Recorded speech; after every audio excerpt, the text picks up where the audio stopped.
El Sutra del Corazón,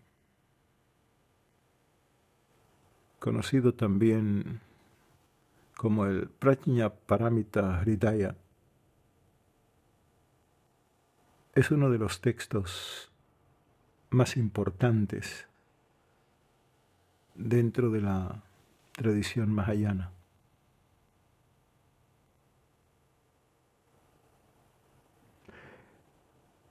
El tiempo no ha disminuido su relevancia.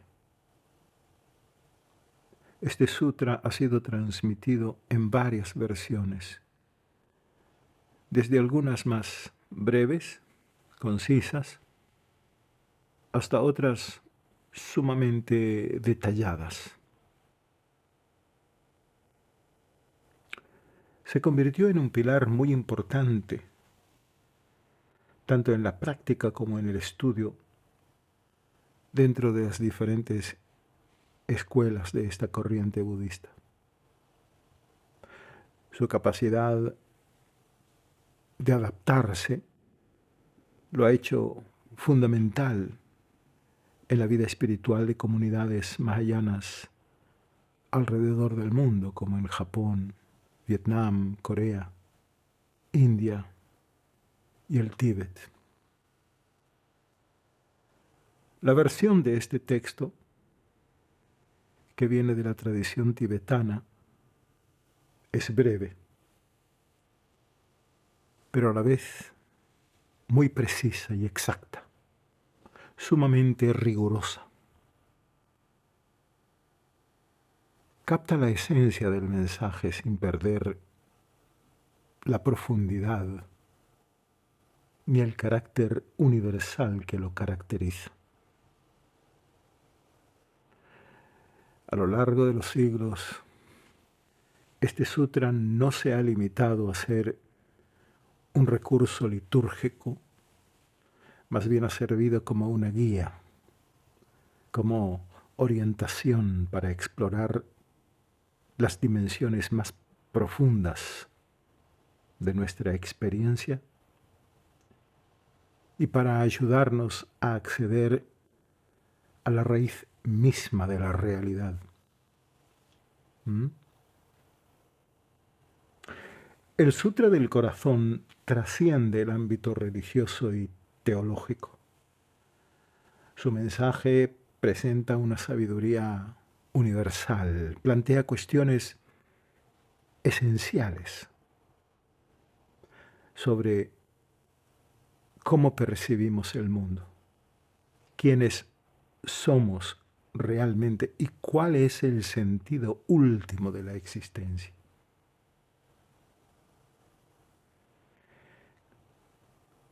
Contiene prácticas vivas que nos invitan a experimentar de forma directa cómo todo en el universo está interconectado y cómo en el fondo todo carece de una esencia fija.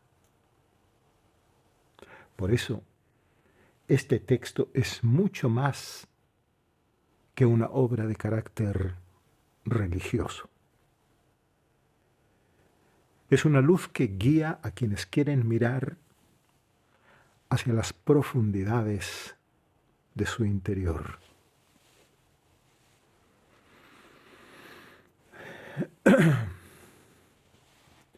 El mensaje de la vacuidad que transmite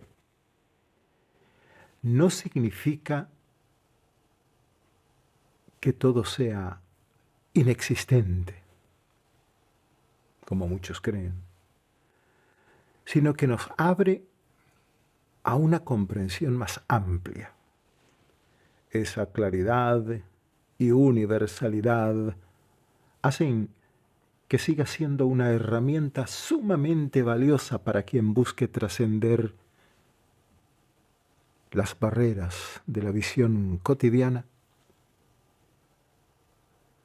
y acceder a una comprensión más plena de la existencia.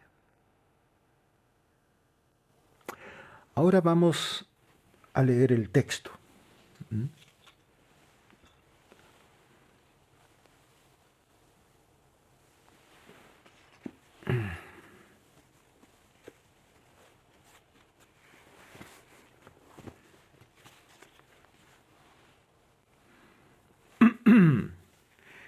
Así escuché en una ocasión.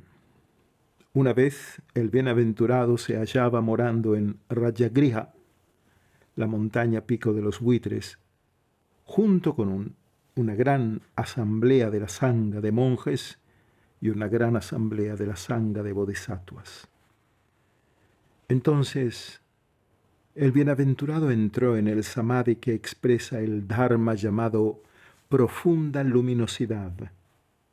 Y en ese mismo momento, el noble Avalokiteshvara, el bodhisattva Mahasattva, al practicar la profunda prajna paramita, vio de esta manera. Vio que los 5 skandhas son vacíos por naturaleza.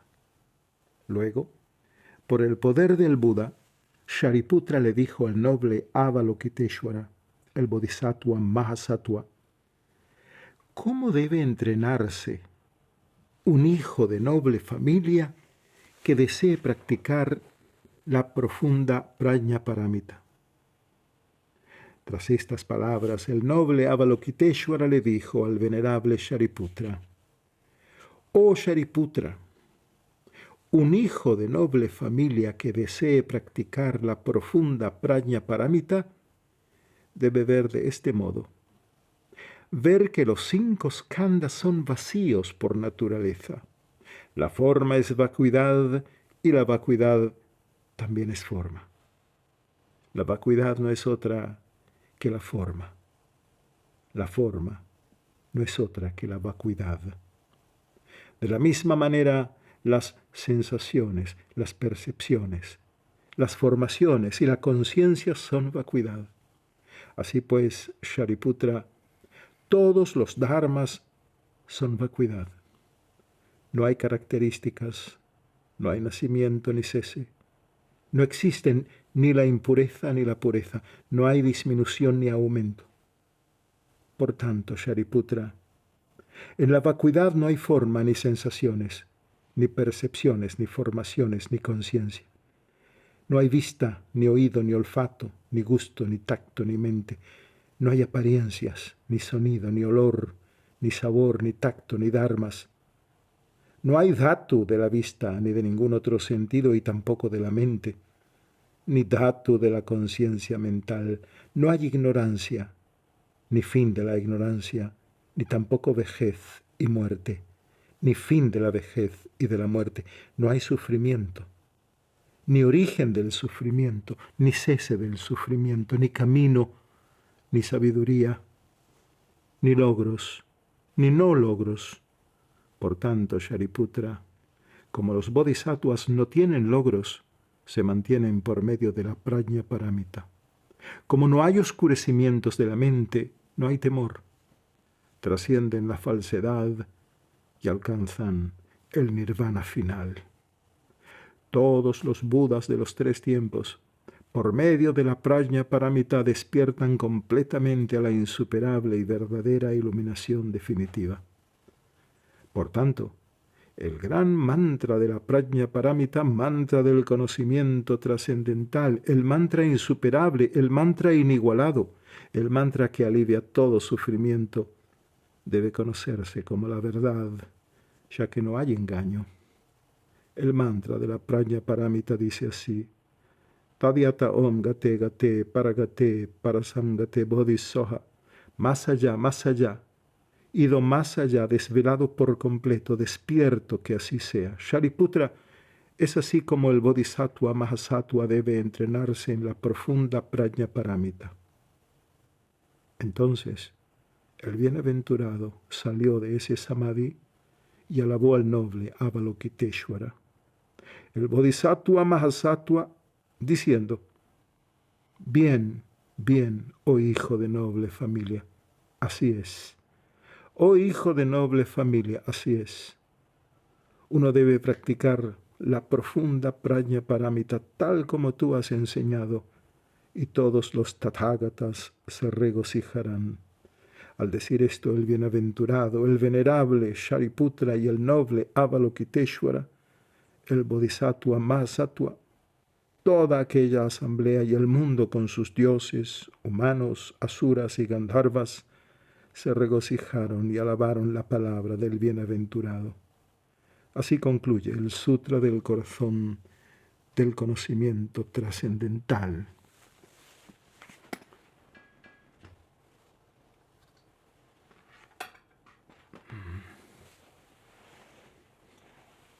Prajnaparamita, Hridaya, significa en sánscrito el corazón o la esencia de la perfección de la sabiduría, ¿no?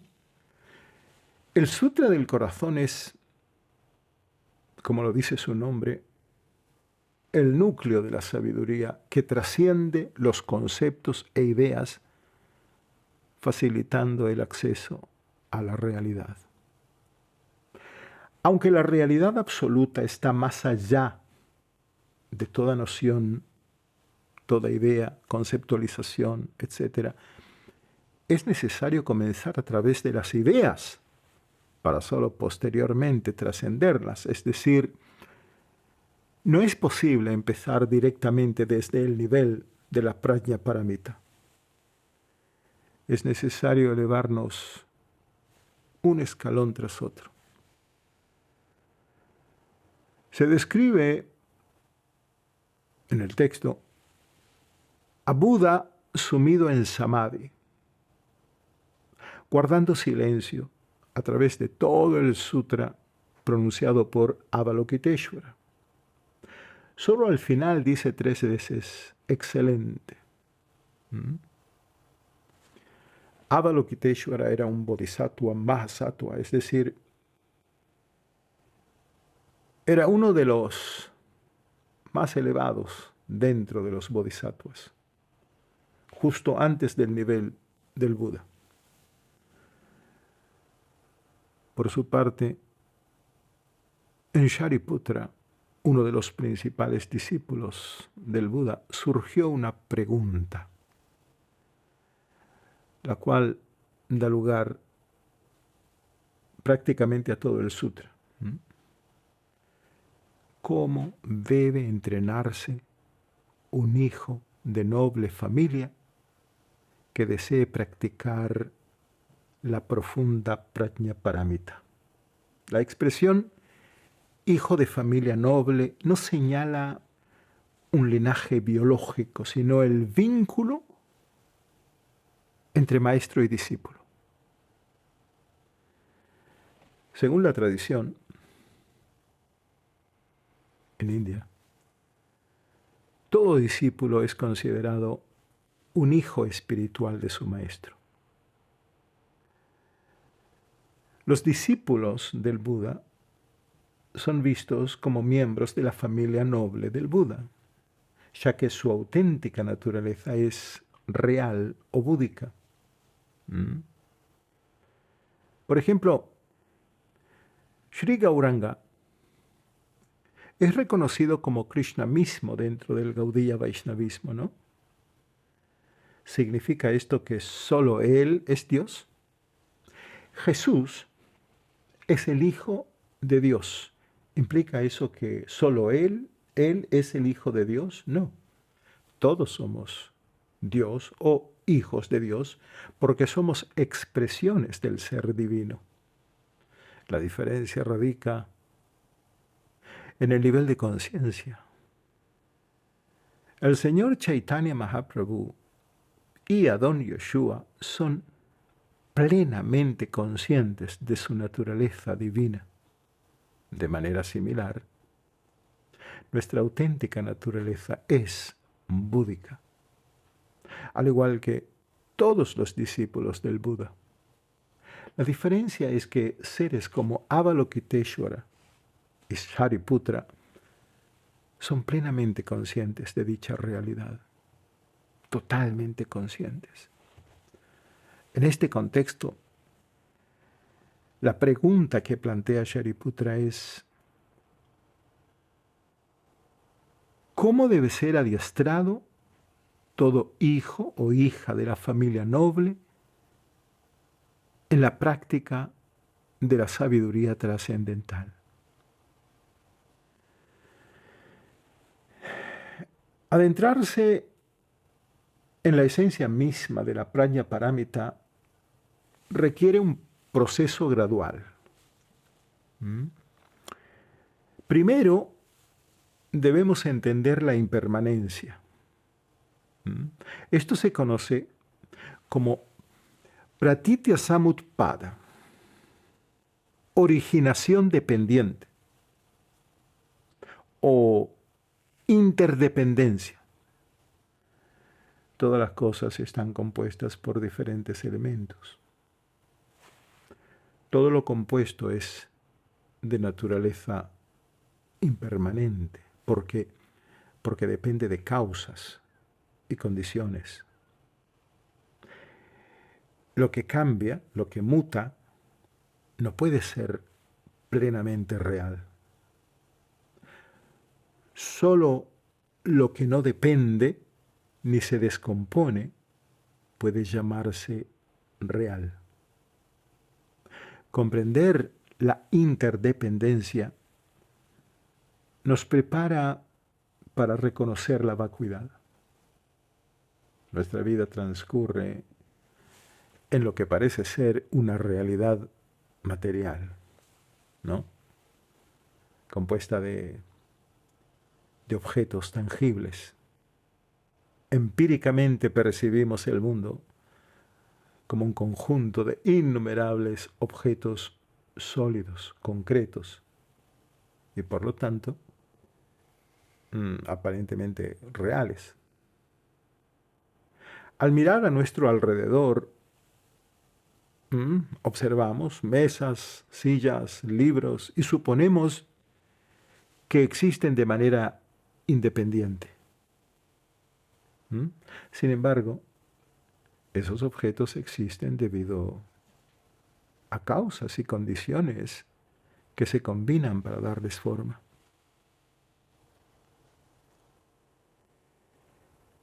Existen porque una serie de eventos o causas se han combinado para hacerlos posible.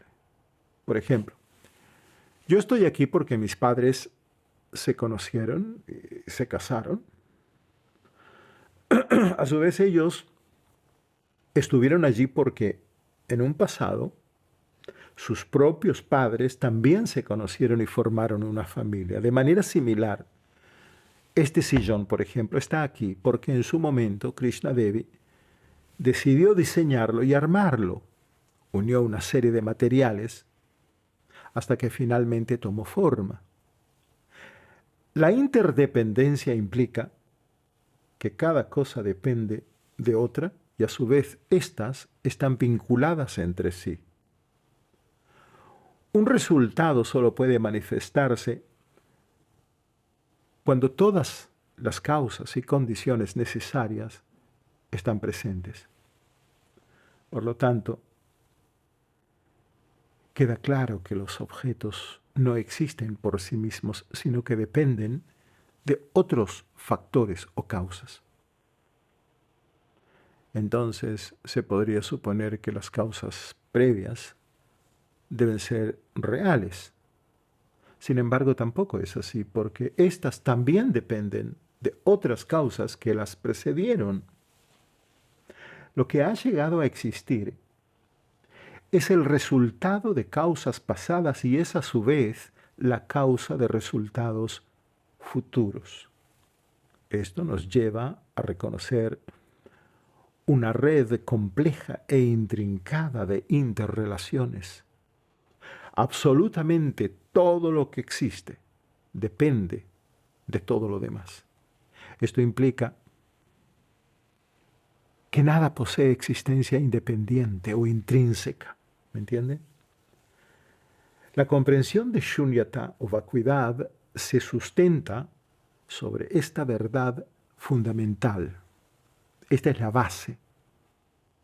La vacuidad implica que las cosas están desprovistas de una naturaleza propia, ya que cambian constantemente, son impermanentes y dependen de múltiples factores para existir. En otras palabras, todo lo que aparenta existir está vacío de esencia o de una naturaleza intrínseca. Este es el núcleo de la enseñanza. Lo que percibimos como real no posee una existencia independiente. Es el resultado de una compleja red de interdependencias. Según la sabiduría budista, los objetos pueden manifestarse precisamente debido a que no tienen una existencia intrínseca. Si los objetos no dependieran de nada, serían completamente reales y por lo tanto inmutables. Entonces no podrían producir cambios o causar otros fenómenos, ya que para hacerlo ellos mismos deberían cambiar. Pero lo que verdaderamente existe, si es que algo existe en un sentido absoluto, no podría cambiar. Lo verdaderamente real en ese sentido sería estático, eterno y sin capacidad de actuar. Por lo tanto, todo es vacuidad. Y es precisamente esta vacuidad lo que permite que las cosas se manifiesten.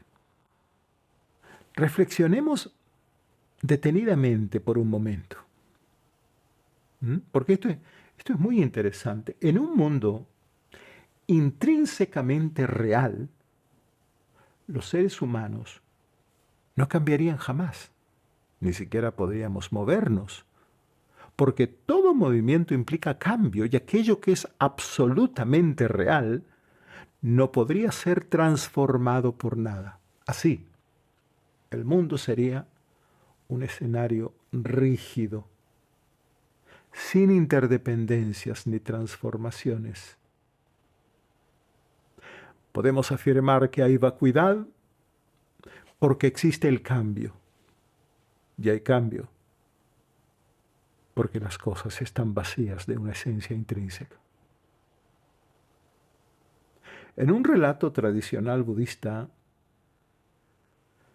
se cuenta que en cierto momento Buda y sus discípulos estaban con sus cuencos de mendicantes, utilizados para pedir comida. En esa ocasión, Buda tomó su cuenco y preguntó a los presentes: ¿este cuenco de mendicante que tengo en mis manos está vacío?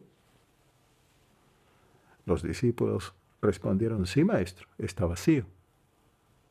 Entonces, Buda los corrigió: no está vacío, no está vacío.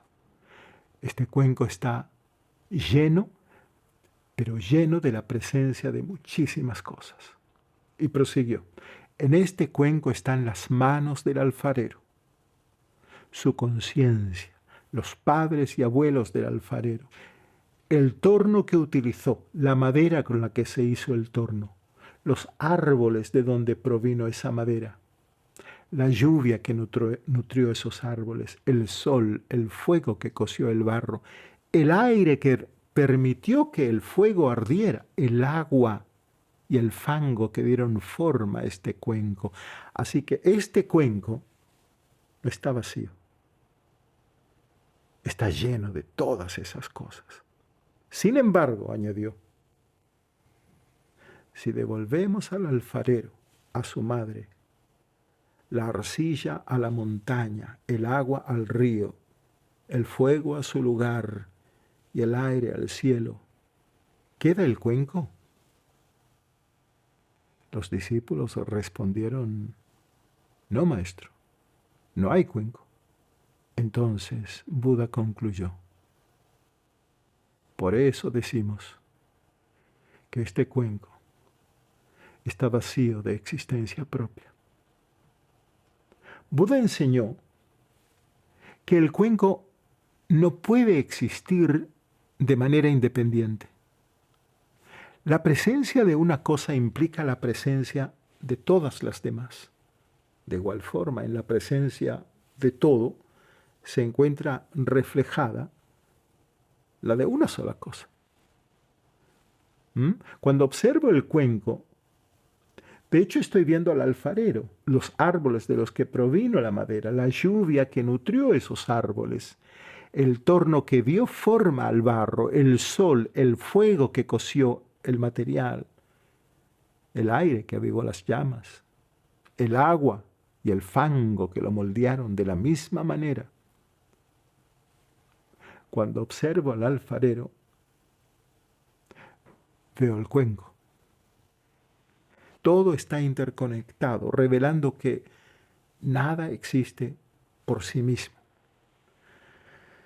Buda dijo que el significado de la vacuidad o shunyata se resume de la siguiente manera: esto es porque aquello es. Si aquello no fuera, esto no sería. Buda explicó, este cuenco está vacío, pero contiene todo el universo. Sin embargo, añadió algo crucial. Hay una cosa que este cuenco no contiene. Solo hay una cosa que no está en él. Este cuenco está vacío de un cuenco. Es decir, está vacío de cuenco como entidad independiente. Su existencia depende de todo lo demás. No hay absolutamente nada que posea una existencia intrínseca o autónoma. El sutra describe un escenario donde el Buda se encuentra absorto en samadhi, mientras que Avalokiteshvara meditaba en la Prajnaparamita, viendo que los 5 agregados o khandas son por naturaleza vacíos. El término khanda en Pali o skanda en sánscrito significa agregados. Se refiere a la unión de diversos elementos. Buda enseñó que el ser humano está compuesto por 5 elementos, que estos son intrínsecamente vacíos. El fenómeno egoico es el resultado de la combinación de estos 5 elementos. El yo no es más que esa conjunción funcionando en conjunto. Sin embargo, este yo está vacío, ya que carece de algo sustancial o intrínseco que lo sostenga de manera independiente. La percepción de la dualidad surge a partir del fenómeno egoico. Al definirnos como yo, aparece de inmediato la idea de un no yo, separado y distinto. Es decir, cuando nos identificamos con la mismidad, creamos la otredad. Esta separación o fragmentación ilusoria es la base de nuestra experiencia dualista del mundo. Buda enseñó que lo que percibimos como yo es en realidad la suma de varios elementos que pueden agruparse en 5 categorías o agregados. Los 5 skandhas o agregados de la existencia humana son la forma, rupa, que incluye nuestro cuerpo físico, las sensaciones, vedana, nuestras experiencias de placer, dolor o neutralidad, las percepciones, samña, que nos permiten reconocer y categorizar lo que experimentamos, las voliciones, samskara, nuestras intenciones y emociones, y la conciencia, vijnana, el flujo continuo de nuestra mente, el flujo mental. Durante su meditación, Avalokiteshvara percibió claramente que estos 5 agregados son vacíos por naturaleza, es decir, carecen de una esencia propia o independiente. Siendo el bodhisattva de la compasión, nos enseña que al reconocer que estos 5 agregados están vacíos, podemos trascender el sufrimiento. El primer skandha que nos lleva a identificarnos con un yo es el cuerpo o la forma física, rupa. Este constituye la base de nuestra percepción de identidad, pero al igual que los demás agregados, está vacío de existencia intrínseca. Pero no solo dijo que la forma es vacuidad, sino que también que la vacuidad es forma. El Prajnaparamita revela que todo está en constante cambio. Por esta razón, nada ni nadie puede ser controlado completamente. Sufrimos porque intentamos ejercer un dominio que en última instancia es inalcanzable, incluso sobre nuestra propia vida. El sufrimiento surge de la falsa creencia en una estabilidad duradera. Formamos una familia, compramos una casa y un automóvil, dedicamos grandes esfuerzos para mantener esa estructura. Sin embargo, en cualquier momento, por diversas razones, todo puede desmoronarse. Es imposible estabilizar lo que por naturaleza está sujeto al cambio. Al comprender esta verdad, empezamos a soltar el control y a aceptar que la realidad es efímera e interdependiente. Buda también nos muestra que la vida tal como la conocemos está vacía. Sin embargo, esta misma vida también está llena, aunque ahora no podamos captarlo.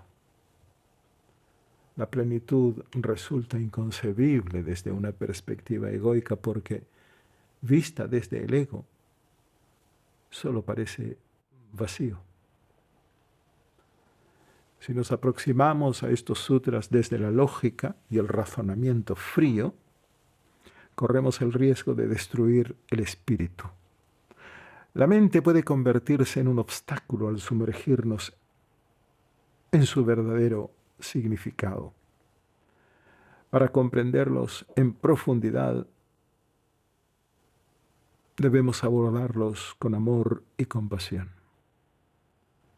La enseñanza del Sutra del Corazón nos invita a una reflexión profunda sobre la naturaleza de la realidad. Nos desafía a trascender lo aparente para descubrir lo esencial. Al escuchar estas palabras, permitamos que resuenen en lo más íntimo de nuestro ser. Observemos que los 5 agregados no nos definen porque son meros espejismos vacíos por naturaleza. Solo al aceptar que nada posee una existencia intrínseca, podemos ver el universo como realmente es. Interconectado, dinámico y pleno. Esta vacuidad no implica ausencia, sino posibilidad infinita. Avalokiteshvara en su meditación percibió la vacuidad de los agregados, pero también su unidad con todo lo existente. Esta percepción es el inicio de un camino que libera del sufrimiento y despierta la compasión hacia todos los seres. Cuando descubrimos que el yo no es independiente ni aislado, se disuelven las barreras de la dualidad. Entonces, emerge la sabiduría que une y el amor que no conoce fronteras. La vacuidad no debe llenarnos de temor, sino de asombro. El taumazo de los griegos antiguos es la apertura a un mundo donde todo puede surgir y cambiar, donde nada está fijo ni limitado, en las palabras del Buda. Esto es porque aquello es.